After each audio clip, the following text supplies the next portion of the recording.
Shalom, shalom, shalom. Bienvenue à notre émission à Soubrina Yesou. Moi, c'est le pasteur bienvenu, Matena Kibangalo. Je salue toutes celles et tous ceux qui suivent régulièrement notre émission à Soubrina Yesou.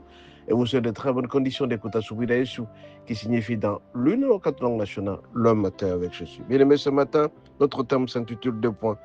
Dieu donne de la force à celui qui est fatigué. Dieu donne de la force à celui qui est fatigué. Mais la plupart des fois, nous sommes fatigués de la vie. Nous sommes fatigués de certaines conditions dans lesquelles nous nous trouvons. Nous ne savons pas avancer parce que nous sommes dépouillés, nous sommes très fatigués. Mais je vais t'annoncer une seule chose, c'est que c'est Dieu seul qui peut donner la force à toute personne qui est fatiguée. Nous allons lire à cet effet Ésaïe 40, verset 29. Nous lisons au nom de Jésus. Il donne de la force à celui qui est fatigué, il augmente la vigueur de celui qui tombe en défaillance. La plupart des fois, nous sommes en défaillance, nous ne savons pas avancer.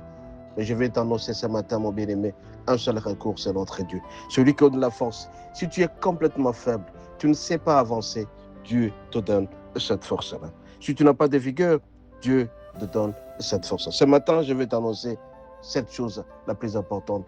Très fatigué, le recours est là. La force se trouve auprès de notre Dieu. Tu ne sais pas avancer, tu n'as pas de vigueur, tu ne sais pas avancer, c'est Dieu seul qui donne de la force. Ce matin, tu dois être sûr et certain, mon bien-aimé, que tant que tu seras à côté de notre Dieu, ton avenir sera assuré, ton destinée sera assurée. Raison pour laquelle je viens te dire, ta force est assurée, ta vigueur est assurée auprès de notre. Cherche notre Dieu à travers la prière. Toute prière, c'est-à-dire le dialogue entre Dieu et toi-même, tu verras en sorte que ta force puisse aller de l'avant. Je vais te rassurer, mon bien-aimé, ne te décourage jamais. Ta force et ta vigueur se trouvent entre les mains de notre Dieu. Il donne de la force à celui qui est fatigué. Je sais que tu es fatigué de certaines situations. Dieu va te renforcer. Tu cherches quelque chose de très important, va auprès de notre Dieu. Mais comment tu peux trouver cette force? En priant, en échangeant avec lui, en te connectant auprès de lui. Plus tu vas te connecter auprès de lui, plus tu iras de l'avant. Plus tu seras détaché, plus tu seras faible. Être attaché à notre Dieu, c'est la force. Être attaché à notre Dieu, c'est la vigueur. Tu veux avoir de la vigueur, tu vas auprès de notre Dieu. Il donne de la force à celui qui est fatigué et il augmente la vigueur de celui qui tombe à défaillance. La défaillance, très souvent, c'est manquer la paix, manquer la joie, manquer de l'argent, manquer. Si on met de tout, on est en défaillance.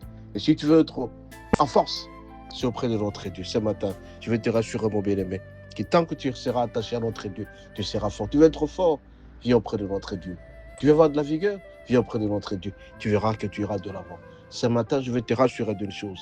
Ta force se trouve en Jésus. Ta vigueur se trouve en Jésus. Ton argent, tout ce que tu pourras chercher dans la vie, se trouve en Jésus. Raison pour laquelle ne te décourage jamais, mon bien-aimé. Viens auprès de notre Dieu. Il donne de la force à celui qui est fatigué. Il augmente la vigueur à celui qui tombe en défaillance. Soyez richement bénis. À la prochaine.